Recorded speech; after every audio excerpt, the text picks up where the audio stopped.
So welcome everybody to OPN's Ask an Angel. And today we're with Keith Gillard, and very excited to have this discussion because we had a fantastic discussion a couple weeks back. So this is kind of that preemptive, oh my God, we get to learn a lot more about how Keith invests and what's going on with Keith. So Keith, why don't we just jump right into it, and you start us off by giving us a bit of a background on yourself, where you've come from, what are the great things you've been up to, and kind of where you're moving to now, because you've got some really exciting things in the hopper that we're excited to hear about. Yeah, thanks, Jeffrey. I really appreciate getting invited to come on here and talk to you and your viewers. So I've been a venture capitalist for 20 years now. Before that, I was an entrepreneur, although I did begin my career in investment banking, but don't hold that against me. Within a couple of years, I was making more from my side hustle than I was from the day job. So I went off and did that full-time entrepreneur thing for the whole of the 1990s, initially in music and then in software. Founded a video game company, went out and raised venture capital for that.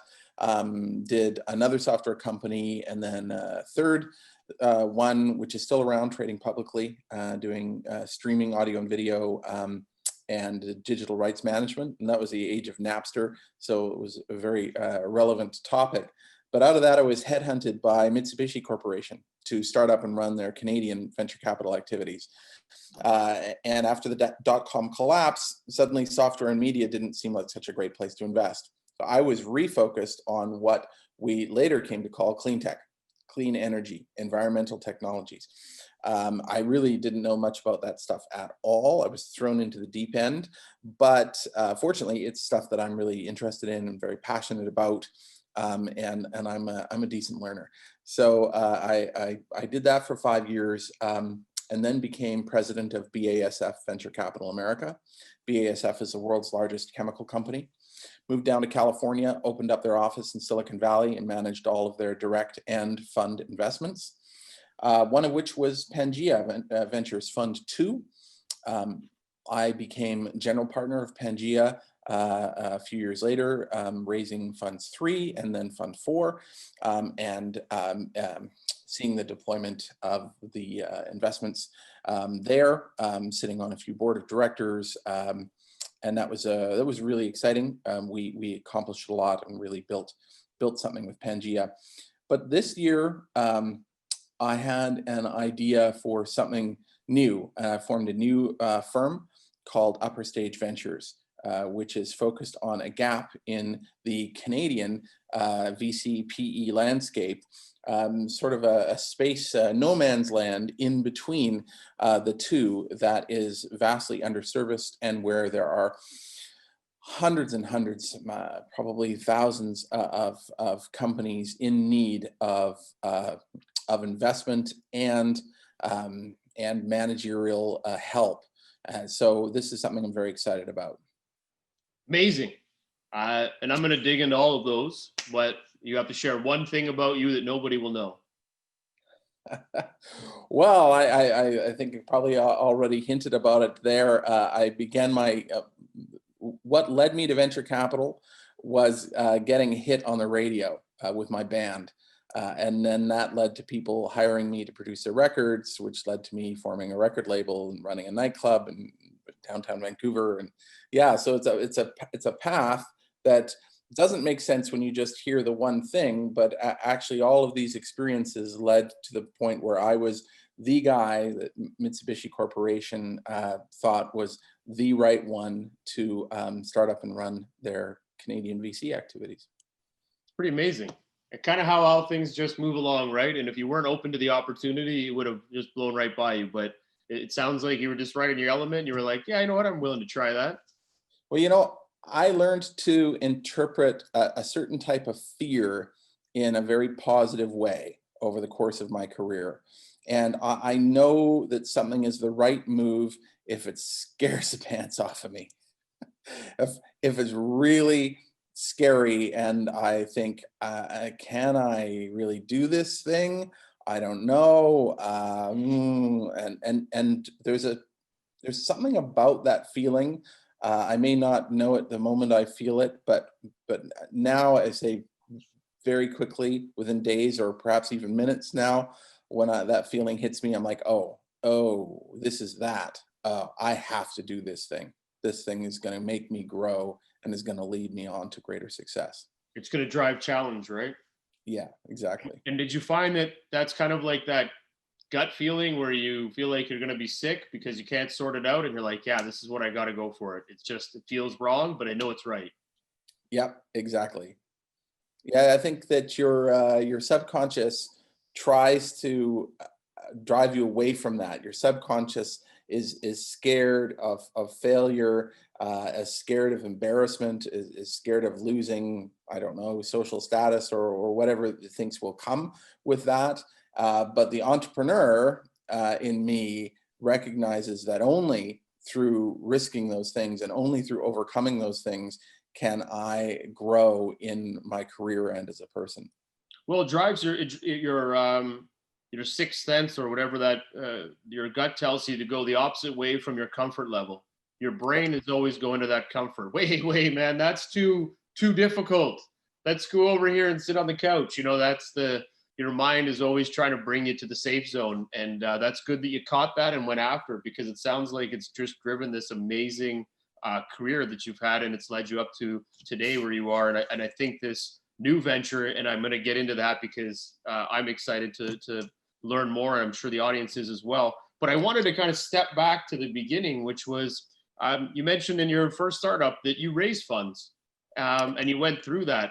Maybe you can give us a little bit of an idea of what that was like. What was the feeling like? This was back in the 90s when people were probably not even thinking about money, and you were raising $1 million, which is probably worth $100 million today because of the way money's shifted so much in 30 years. So what was that feeling like? What did you go through? Was it the same reception that you've had today in the environment, or is it completely different, more open-minded now than it was then? Or what were the challenges you had? Yeah, there's certainly a lot more people wanting to hear the story and consider investment now than there was then. But I think then there was also a kind of, both on behalf of myself and in the market, there was a kind of naivete. A lot of stuff got funded just because people didn't know any better and they wanted to see if it would work. I might compare it to the way that record companies would work in the 60s. They're like, I don't know if this stuff is any good, but the kids seem to like it. Let's try this out. So a lot of really wild music got released in the 60s and 70s. And then that changed later when it became much more systematic in the 80s and especially into the 90s. And you ended up with really the big sellers anyway are largely cookie cutter, very safe by the numbers kind of things. I think we've seen an analogous evolution in venture. At the time, there were people out there, fewer of them, but still willing to take huge risks, flyers on things that they didn't really understand, because the landscape was changing so quickly with the internet expanding, the home computers, of course, those two things are related to each other, and standalone gaming systems, because this was a video game company, entering people's homes in a much faster way, much more ubiquitous way than they ever had before. There were just people that were like, well, this market is evolving very, very quickly. There's a lot of money being made. It's growing quickly. I don't understand it. I don't have the time to understand it. I'm going to take a risk. And we did end up in a situation where we had multiple suitors interested to provide the money to us. And some of them are absolutely crazy stories. I got flown out to New York by a very famous person who now is deceased, sadly, but I should still probably not mention his name. Flew me out to New York, put me up in one of his hotels, which was terrible. It was the worst New York hotel I've ever stayed in. And then threatened to throw me out onto the street if I didn't agree to his terms in our first face-to-face meeting. Wow. Fortunately, I'd brought a lawyer with me who this guy it's like almost like he had baseball mitts on. His hands were so big. Reached over to me. He says, "Keith, I have a mansion just outside of town. You will not sleep on the street." Like that's the only hotel in the world or something? You're like, wait a second. No. Well, I mean, I was bootstrapping this company. Okay. The guy knew it. I didn't have a whole lot of money at the time. So, but fortunately, I had been hooked up by a friend with this great lawyer who came along and saved my ass. But yeah, I had a lot of really interesting experiences raising that money. But nevertheless was able to do it, hired a team of, I guess we had about 25 people on our team, and put out our game, which still has a cult following, which is weird, but great. If we made something that was for a mid-90s game and people still want to play it, wow, terrific. Yeah. Oh, that's amazing. I love the story too, because I'm sure today, people still hear stories of crazy things that people go through with investors. And I've heard a few. We've had a few happen to us, and certainly not to that extent. But I can see that back then it would have been a lot easier for investors to kind of stranglehold you into a position where they want to take you, because there were fewer of them and the lack of knowledge in the space was very minimal. So you really didn't have a lot of people to go to. There wasn't probably thousands of angels and VCs that you were knocking on doors with. So they had a bit probably more of a monopoly in the space. So you kind of had to work within the realms of what they gave you. So it's good that you found people that were more compliant in what you were looking for versus the bully tactic of arm wrestling you through staying in my dump and then pulling it out from underneath you. But that's crazy. Offline, I need to know who this person is because he's famous. So I got to know who this is. But sounds like a pretty cool story.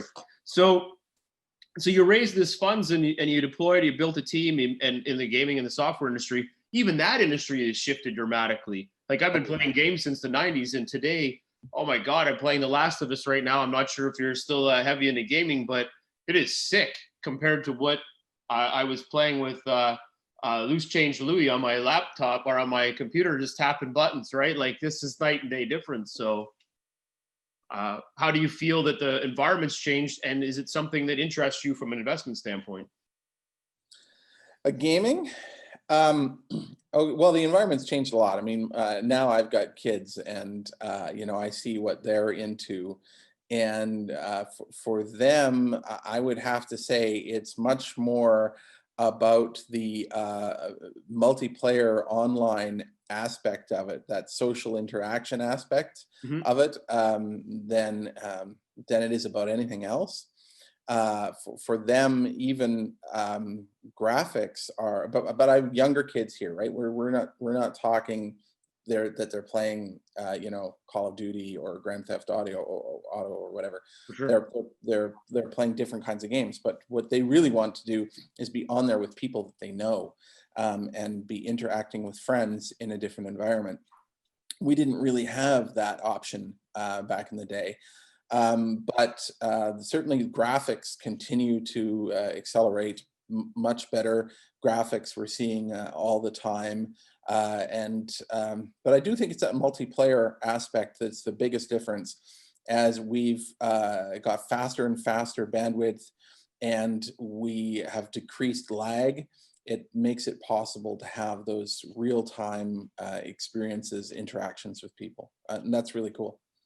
It is, and I find that in the environment, there's a couple of spaces that still don't get a lot of love and attention from, and I think it's because of the cost to manufacture it. But it's movies, gaming are really a tough space for investors to get into and sink their teeth into, because the outcome is, I think, a lesser of a roadmap to say the success is there. So they tend to just, now there's a couple of big companies that run all of this, and they don't really look at angel investors for that. We tried to bring film in, we tried to bring gamings in, and crickets. They just couldn't get behind it. And I'm not sure if it's because they don't see the future potential, or they feel that it's just too large of a community to break into. I'm not sure what that is, but I think there's still a massive gap in that space for investing. Yeah, I think I have a theory as to what it is.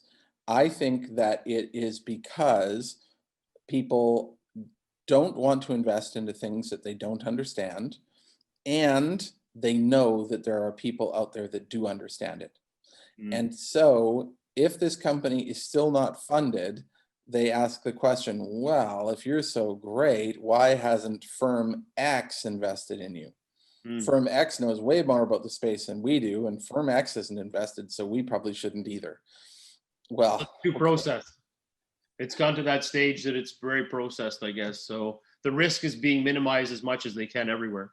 In pretty much every space, the vast majority of investors are followers. They are not leaders.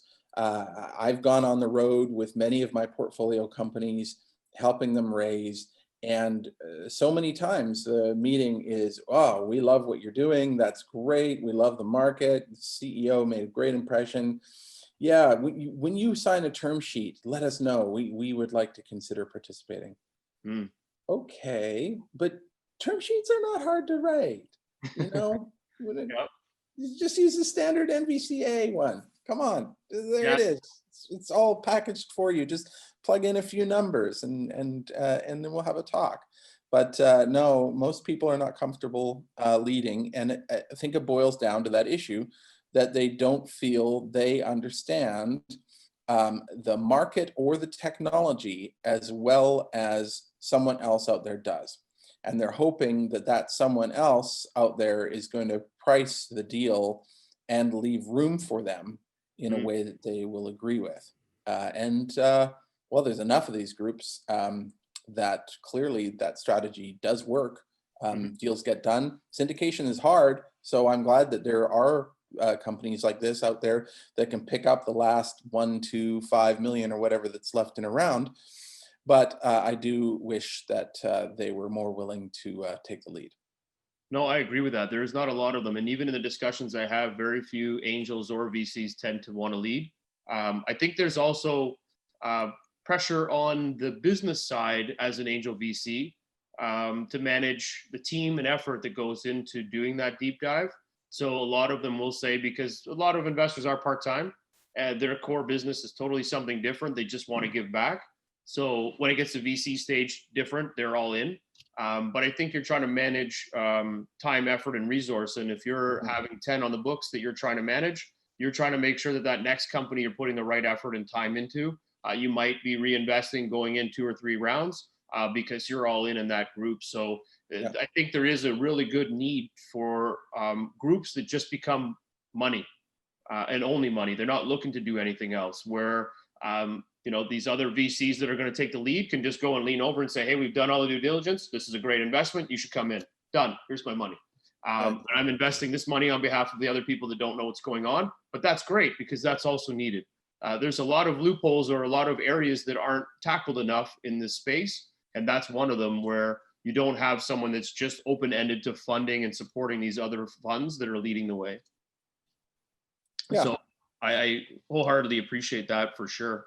So now you kind of shifted through this, and you, what I love about your whole background and everything you've done is that, well, the whole thing is that you've just jumped through so many different variables in investing, startups, entrepreneurship, to lending money, to being all of these facets, which means the learning is just exceptional. That you can provide back to a group or to a company.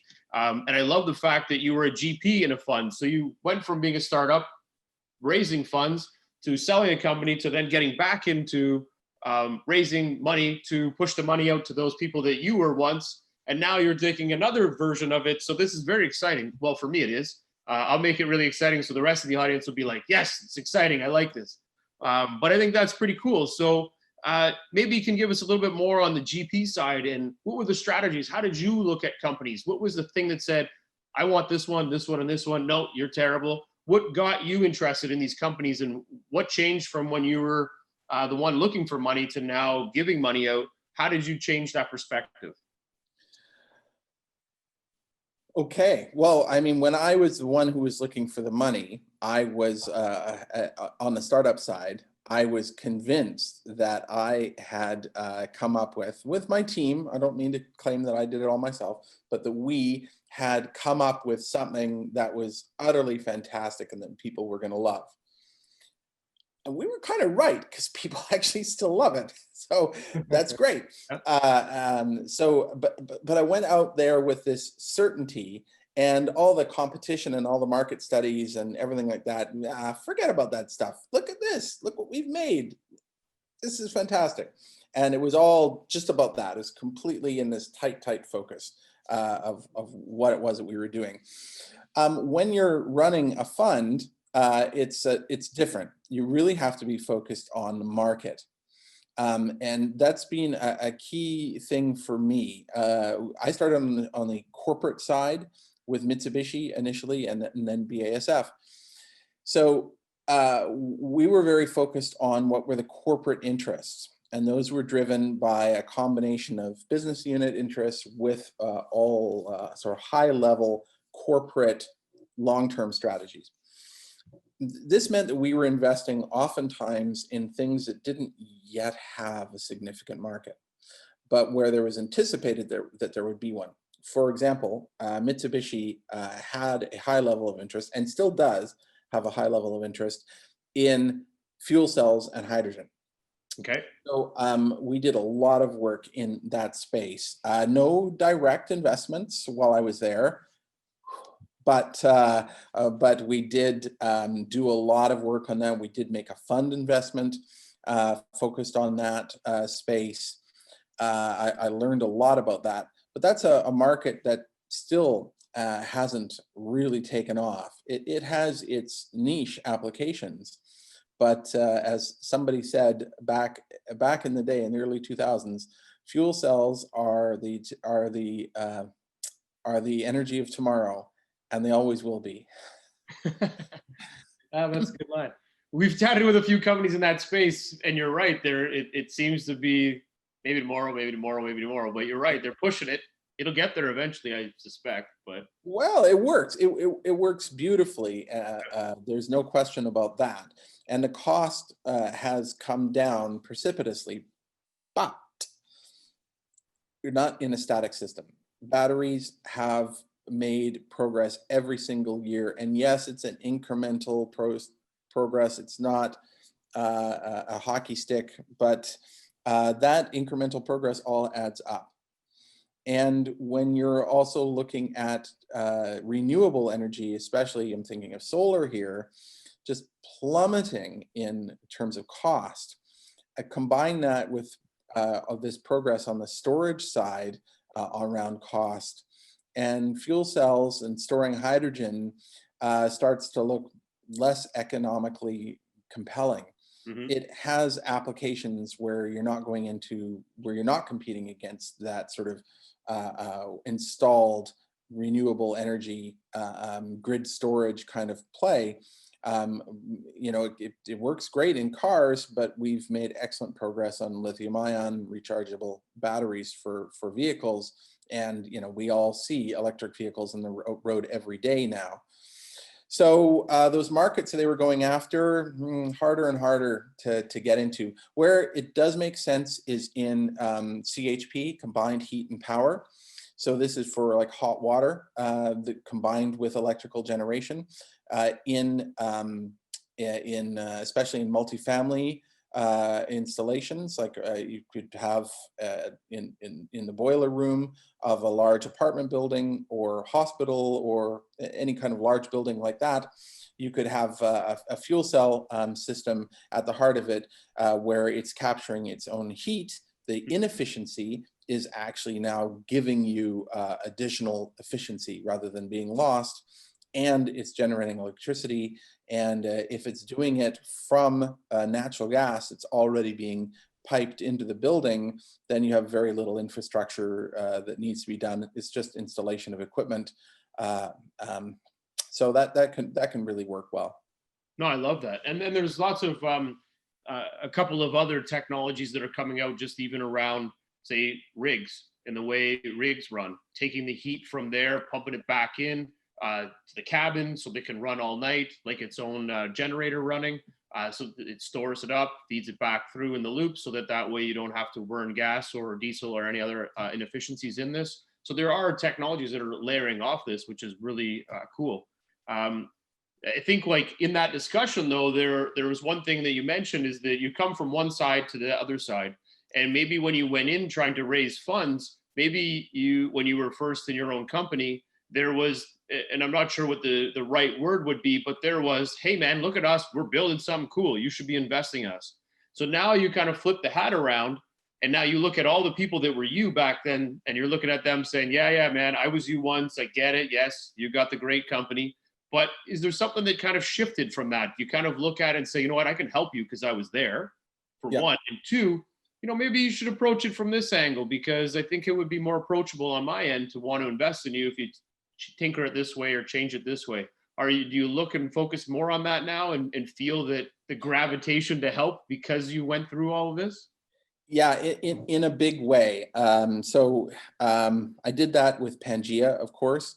We developed an investment thesis. Pangea is focused on advanced materials, so chemistry, material science, physical science stuff. That's their niche, and attracted a lot of especially corporate money for doing that. Pangea is the world leader in that space. One of the things that I learned from that, though, is that kind of a technology-driven investment mandate cuts across many, many markets. And each one of us, of course, can have great strength in one or maybe two, very few of those markets. We can't know them all. Okay, we're all learning all the time. That's fine. We continue to learn. But that does put a technology-focused mandate at a disadvantage versus someone who is focused on market. Because ultimately, I really believe the market is more important to the success or failure of these things than the technology. I know that companies do fail for technology reasons, but never one of the ones that I've invested in. All the ones that I invested in, the technology worked. It was a market, and you might argue that if it's the market, then really the fault lies with management. If the management can't recognize or understand its own market, then they're not the right people to be leading that company. And was there a way for you to determine that though? Like, I'm guessing because you're giving them cash, you're working with them, you're seeing both sides of the equation from the investor to the entrepreneur. Are you guiding that ship? Or are you saying, hey, I got to be part of this board because these guys aren't getting it, and we're not going to lose this big investment? Is that things that you do or look at it that way, or what's your attack or approach? Yeah, absolutely. Sitting on the board is very, very important. Not just for informational purposes, but really to direct a company in the right way, to keep it capital efficient, to keep it focused on the right market opportunity. It can be very distracting for a technology company whose technology can address many interesting, compelling stories. Let's not use the word market here, because a lot of those stories that their technology could be the hero of, those actually turn out to be small markets. And they can take up huge amounts of management's time, resources from the team, etc., and not have any significant payoff. It's certainly not lead to a great exit for their shareholders. Focusing on the market from the very beginning, I think, is critically important. And it's one of the places where Canadian companies have been at a disadvantage. Canadian startup companies, at least on that sort of clean tech side of things, where I've spent most of my career, they tend to be very technology focused. They begin their origins in R&D, coming out of a university, or maybe a spin out of somewhere, or it could even be in somebody's garage. But essentially, they start off as science projects, and then they work with the NRC or whomever, and they try to find out, well, who could actually make money off of this really cool thing that we've developed. So I right after leaving Pangea, I was working with a friend's company in the display material space. And this is a spin out that came out of UBC. And just like most of these technology focused companies, essentially their pitch boiled down to, look what we can do. Isn't this cool? And yeah, it is cool. But the real questions that you should be asking are, who cares and why? So I went in with those questions in mind and looked at the markets in a very different way. Saw that they did have three key technological advantages over the incumbent technology that they were competing against that could open up huge sections of the market that the incumbent technology could not address because it lacked in one, two, or all three of those areas. With that, we were, and this is not just supposition, this is talking directly to the customers, partners, and suppliers in that whole supply chain, determined that we could take the incumbent's $1 billion per year market and turn it into a $7 billion per year market. This allowed us to reposition the company in a beautiful way. A great market-driven, data-driven story that saw it acquired within just a few months with a great transaction that did very well for the shareholders. Brilliant. It's awesome.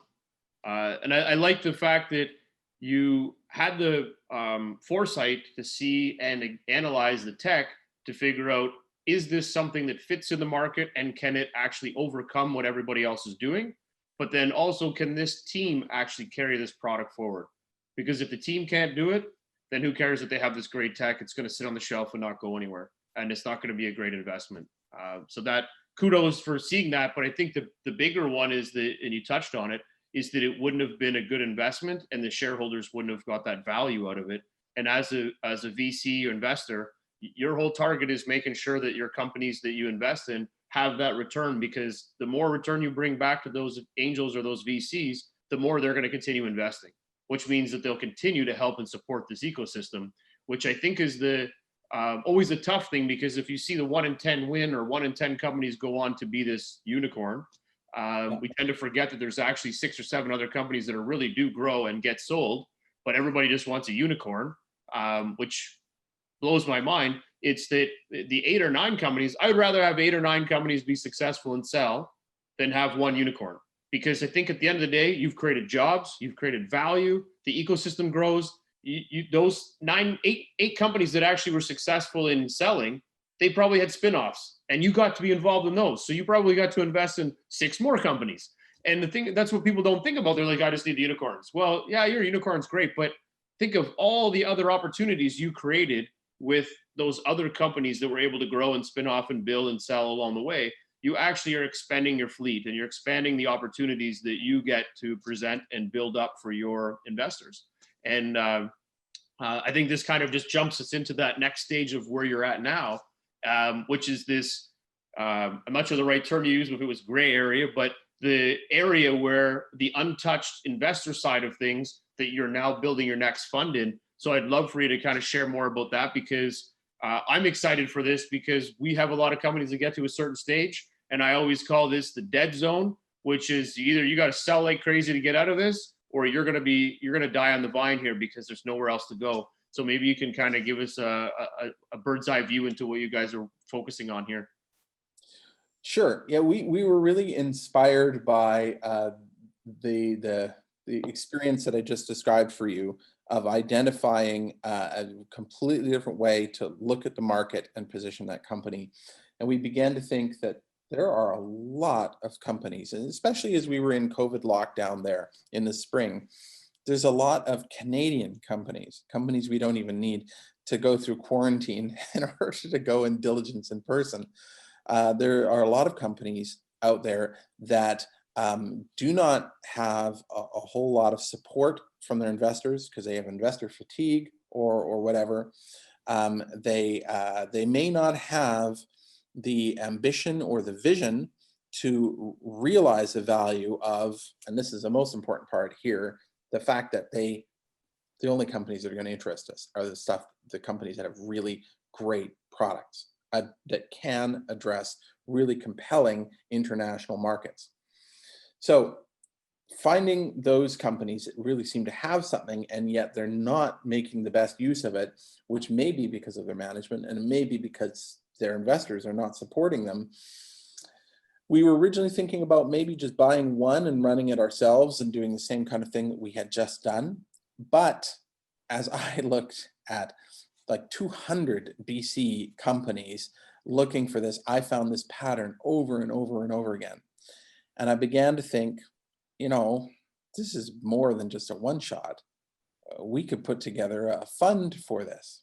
Now, since then, my thinking has evolved. I've been talking to a lot of people out there, and a fund may not even be necessary because there is so much interest from high net worth individuals and from family offices, and even some financial institutions I've talked to that are very interested in financing special purpose vehicles to invest in acquiring controlling positions in these companies in the, let's say, $5 to $25 million revenue range.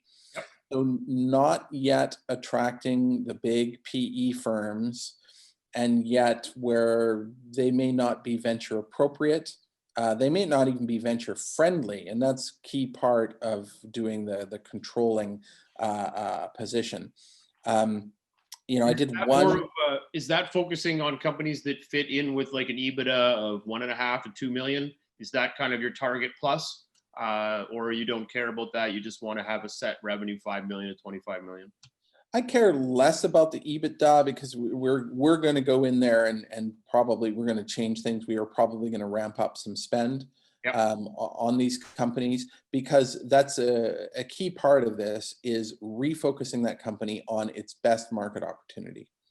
And I did a site visit with one company in the fintech space, and this company have a very strong position in their market here in Canada. They have like a 30% market share in what they do, which is great. They've got a great suite of products and the customers love it. But the CEO honestly said to me in the meeting, I'm not sure I have the ambition to go to the US market. I was just amazed. The US market's like 10 times the Canadian market. Why wouldn't you go there? Oh, it's going to cost some more money. Well, yeah, but you've got a great product. Your customers love it. You should be, maybe you're only going to take 10% of the market there, but 10% of the market there is still 3 times bigger than the market you're accessing here. Come on, you can quadruple your top line, even if you don't have any growth in Canada. You should go for it. This is money well spent. But I encounter that kind of attitude a lot from founders who really just want to run a lifestyle business and don't want to grow something that's going to impact the world and improve quality of life for everybody, or just improve things within the industry that they address. I want to invest in companies that do both of those things. Agreed. No, that's fantastic, and it kind of fits into the model where a little bit not. Like you're further upstream, but one of the areas that we always found was where I called the dead zone was that anywhere between a company that was worth 8 million and 15 million have a very tough time finding financing, because the banks kind of will touch them, but they will do it if they get some input from a VC or an angel to come in and match funds, but depending on how well they're doing. But the other side is the VCs are like, well, you're too far down. You're not hitting the revenue numbers we need. We want to make sure that you're hitting, 4 or 5 million, maybe more.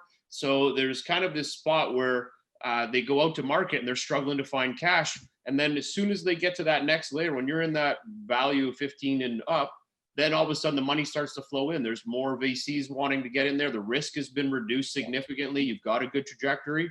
So you really got to work your way through that. And angels don't invest in companies over 10 million.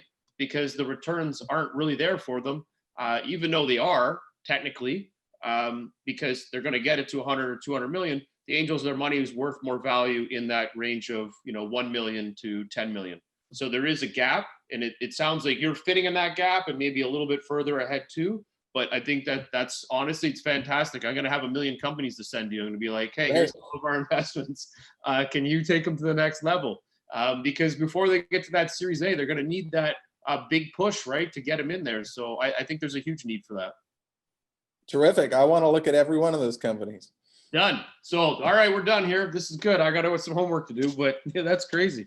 I love it. So you guys are now kicking this off. Where is it working from? How does it work? Is there a way to apply? What do you got to do? Well, there's a kind of stealth mode website, but you can contact us through that. It's upperstage.ventures. You can also find me on LinkedIn or follow me on Twitter. All of these things are easy to do. But yeah, we are active in the Vancouver and Toronto areas. We've got team members in both of those places, and we are talking to some people about opening up a Montreal office as well. We are we're getting close to closing transactions in both Vancouver and Toronto right now. We are probably not going to get those done by the end of the year, but I would expect in early Q1 we'll be making an announcement, and our website will start to look like something less stealthy as soon as we have a portfolio to start promoting. We'll be doing that. Oh, that's brilliant. And so the types of companies that you're going to focus on, just so that shapes my mind and the audience mind about who they're going to come after. What are you looking for? Well, we think there's great opportunities in supply chain. That can include physical stuff like manufacturing, food and agriculture, logistics, etc. But also we're looking at a lot of opportunities where software can really improve things in supply chain. That can be things, again, in logistics. It can be things like blockchain. It can be things for remote working, for the fintech. There's a wide range of things there. We just see that the pandemic has exposed great weaknesses in supply chain that can be addressed either through technology or just through better business practice. And Canada's got a lot of great technology here. Canada also is well trusted in the rest of the world. And between my network and the network of the rest of my team, we are well positioned to take these companies out to the big markets, either south of the border or overseas in either direction. Perfect. I'm going to get you on auto dial. You don't know how excited I am right now. This is huge. Yeah, all the companies that we're investing in or going to invest in, I think there's a huge potential for layers on, right? We have other VCs and angel groups that we work with, so that as we get that work with those companies to kind of get to that next stage, there's always who can we start to bring them in, focus in, and help them get to a better level and work that business model. So very exciting what you guys are doing. So that's upstage.ventures. I'm a Upper Stage. Upper Stage. I even wrote that down. I don't know why I just said upstage. That's crazy. But upperstage.ventures. I love it. All right. So now we're going to move quickly into our rapid fire questions, because I think if I don't, you and I might be talking for another 3 hours, and it'll be great, but that'll be a long watch. So we'll jump right into these questions. All right. What's your favorite part of investing? The people. My favorite part of investing is the people. I just love the fascinating and sometimes crazy people that you meet. I like it. I second that. How many companies do you invest in per year? Well, we're just getting started, but we expect Upper Stage is going to be doing about 4 deals per year. Let's say 3 to 6. 3 to 6. Okay, that's good. That increases our odds. I like that. All right. We talked about the verticals, but quickly, but the verticals you want to focus on, maybe 2 or 3 of them that you can really shape in for everybody. So our investment mandate, our thesis, is focused around supply chain. So let's break that down into manufacturing, food and agriculture, and software for supply chain. Perfect. In your due diligence, is there any strict requirements that you need to see in order to move forward with a company? In due diligence, I would say my strictest requirement, and where I have a special focus, is on the team and the culture. I want to see that these are people that work well together. I want to understand the weaknesses that they do have, so that we can augment those deals, complement any weaknesses that are there. So a deep dive on culture is something that I make a high priority every single time. I like that. Timeline for an investment? A timeline for investing from first meeting to closing, I think we should be in the 4 to 6 month range, where it gives us a couple of months to do some diligence to get to a point where we agree on terms, and then a couple of months to close. Okay. Do you have a minimum maximum that you look to invest? We do not have a set minimum or maximum, but given that we are acquiring controlling positions in companies with 5 to 25 million in revenue, it does suggest a range. If we were to buy somewhere between 51 and 100% of the shares in these companies, you would expect that the smallest deal we would do would be somewhere in the 5 million range, and the largest deal we would do might be somewhere in the 50 million range at this point. Okay. Love it. Getting more excited every time. This is good. I'm going to keep asking questions.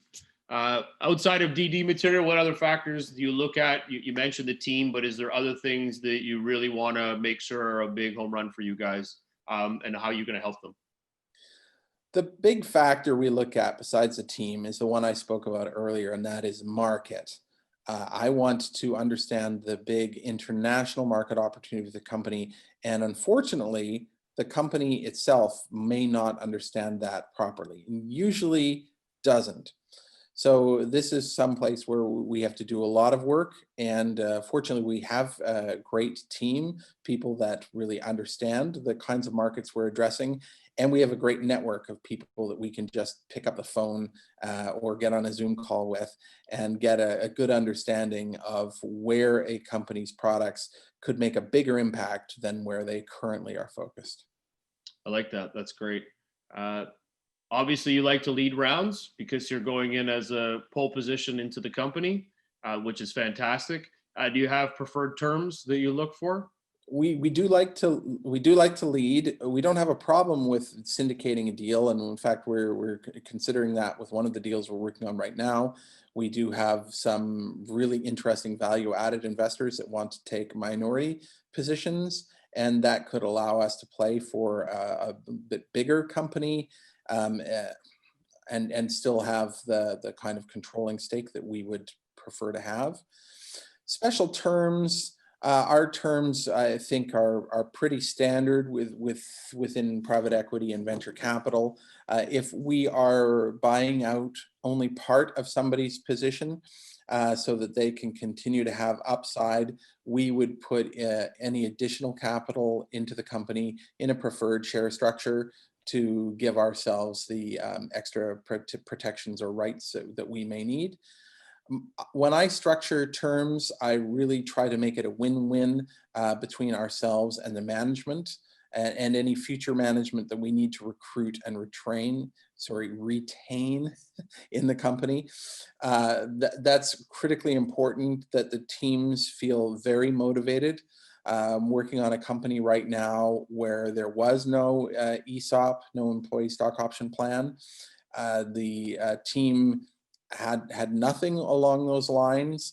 And when I brought up the topic that this is something we would be putting in place, there was, depending on the person you talk to, a lot of excitement or a lot of confusion. And I suspect a lot of people, when they realized that this is something that does happen commonly, there was maybe some bad feelings that they hadn't been treated this way by the previous owners of their company. Yeah, it can put a bad taste in. Why didn't we get this? And I agree. Yep. Well, you know what? Onwards and upwards. It's the way to make the business stronger and build your employees in to be stronger and more adaptable inside the company, right? Yeah. Do you guys do follow-on investments? You have to consider to do follow-on investments. If you don't do follow-on investments in this industry, you have a target, not just on your back, but just painted over your entire self. You're going to lose every cent if you are not willing to do follow-on investments, because sooner or later, every company gets into a spot of trouble, and there's a good chance that they will need more capital when they're in that troubled time. and somebody will come along and see the weakness, and they're only doing their own fiduciary duty because they got LPs that they're reporting to. They got to make the most for their LPs' money. It doesn't make them evil. It's just the way that the game is played, and they got to do the best they can to make money for their people. So they're going to come in, see that there's weakness, and they're going to recap the company. They're going to, anybody who doesn't participate is washed out to common, sometimes cram down 10 preferred shares, become one common share. I have done that to people. I've had that done to me. It's not fun either way, honestly, but it saves companies. Yep. It gets them through these troubled times that they're in, and through hopefully to great exits. But if you don't do your follow-on investment, you will be the fund that gets crammed down, and then you're going to return $0 to your LPs. You have to plan to do follow-ons. And you can't always look for that next shiny penny without supporting the existing. And, there was a lot said when the pandemic started. That a lot of funds slowed down and said, hey, you know what? I got to look at what I've got going on right now. I don't want to lose all my investments, so we're not going to be investing at the moment. And, it's hard to fathom or understand that, but it makes a big difference. You've got to be able to protect what you have and help them grow too, right? Yes. All right. Last question. Do you take board seats? I'm going to guess yes. Yes. Yeah. I think taking a board seat is very important if you're making a major investment. And in the case of upper stage ventures, we are taking majority investment positions. So not only do we take a board seat, but also we'll be critically involved with finding independent board members to really add value and steer that company in the right direction. I love it. If you can't have a board seat, but it's something that you want, you can be almost as influential as a board observer. There's no rule that says a board observer must be a silent observer. A board observer can argue just as strongly for a position as a board member, and can help to direct a company. So I have had observer positions in the past where I know I was more influential than most of the directors. I believe that. I love it. I actually, on a side note, I'm looking for someone to come in on a board seat for a fintech company. So I'm just throwing that out there right now. So if you have anybody in mind, please let me know. All right, I love it. We'll carry that on to the side conversation. It sounds like we might have to have a few of them. But all right, so there's really two more questions I have. I learned in my listening to one of the companies we were working with to be more on the personal side, because I always get excited about the business side. I really got to dive more into this personal side of things to make it more humanized. So in the last few interviews, I've really dived into it. I actually find it it's different for me, so it's more fun to do it, I guess, after I feel less anxiety about it. I'm like, okay, it's okay. These questions weren't that hard. But before I ask those two questions, there's one last one. And this question is we're more referring to some companies that you've worked with in the past, that you've got this heartfelt story, and you shared one about your investing, which I thought was great. So kind of like that, where you couldn't believe that this happened, but this company pulled a cat out of the bag. They were successful, or they weren't successful and they failed, but there was a lot of learning. Just looking for some story that comes to mind that just blew your mind, that you thought, wow, this is incredible, or this was terrible and became incredible for a founder or for a company. Just love to hear any stories that you have that are kind of more strings, heart pulled string, that old saying, if there is any that pop in mind. Okay. Said heartstrings.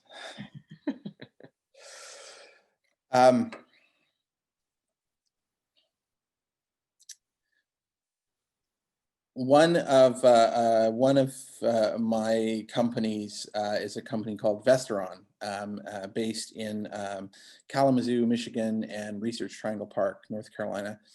And they have an amazing suite of products that are bio-derived pesticides that are very effective at killing insects that attack crops, but they have no measurable effects, no toxic effects against any non-target organism. So humans, mammals, birds, fish, even bees, not affected. Great, but caterpillars and the beetles that attack the crops, great. Wonderful technology, wonderful team. Really lovely CEO who couldn't raise money at all. And I went on the road with him to raise money, which was a great experience. He, like me, also a musician, so we had a lot of things to talk about personally. Really lovely, gentle guy, a real inspiring leader who brings out the best in his people, but not a great aggressive deal maker. So he brought me out to help on that side of things. Well, one Sunday morning, I got an unexpected phone call, and John had died in his sleep. He was only 69. It was there was no real sign that this would happen, and so I rushed out on an airplane to Kalamazoo. The only time I've had to drive through lake effect snow driving in from Chicago. Oh my gosh, that's really terrifying. And I got there and I found a company in absolute mourning. I found people openly crying out in the public areas of the building, not just in the bathroom or in their cubicle or whatever. But we managed to bring that company through that. We didn't lose a single employee, and we brought on board absolute killer of a CEO, Anna Rath. She is one of the smartest people I've ever met in my life. And she took that company, and like the stories I told earlier, she took a technology-oriented R&D company, although it was commercial with a few products, still essentially an R&D company, and she transformed it into a commercial company that is changing the game in commercial pesticides altogether. They've won so many awards now under her leadership. They have they've managed to get regulatory recognition of new molecules, these bio-derived molecules. For the first time, a novel class of pesticide has been awarded this for, well, since the 1990s. It's a very rare and valuable thing. But she was able to take what this wonderful, gentle giant of a man was able to bring out, inspire out of his amazing R&D people. And she was able to take all of that and take it not just to the next level, but take it worldwide. It's going to transform the industry. And so that's really what I love to see, is great people that can take these technologies to markets that really need them. And I think Vestaron is an excellent example of that. Well, that was, you really did hit the heartstrings on that one, but that was a great transformation. I think that that story, well, I'm going to say that's the best story we've had so far, because it really did come full circle, right? You didn't expect that, and then you didn't expect the outcome, and it's fantastic you guys were able to jump in there and help out and help that company get back on its feet and move through it. So kudos, amazing story. Yeah, I love it. That was great. That was more of the heartfelt one. So all right, so now we're going to go into the personal question ones, because I'm stuck on, I don't know what to say other than it was a great story. So but on the personal side, questions. So question one, what's your favorite sports team? Oh my God. Right now, the sports event that I'm watching, my sports team would have to be the US Democrats. That's a sports event I'm watching right now. But by the time you're going to broadcast that, that joke may not land. Yesterday was the American election, for those of you who don't understand what I'm referring to. Outside of that, I'm afraid I'm not really a sports guy. You want to ask me about bands, yeah, that kind of thing. All right, your favorite band. What's your favorite band then? Well, I am a huge fan of New Order. Yeah, right from Joy Division, from their rock and punk days through to their dance music transformation, and the most recent stuff. I'm a big fan. Oh, that's awesome. I can't say I'm a huge fan, but I'm a fan. Okay. But maybe now I'm going to have to pull that out again. I'm going to say pull the album out, but I don't really have an album player, so I would say I'll pull it out Fine. online. Yeah, I don't Oh, have the vinyl, but I'm sure my buddy does. But that's pretty cool. All right, favorite movie. Favorite movie. Oh, so there's a this is a really weird, obscure one, an Iranian film that's called Children of God or Children of Heaven.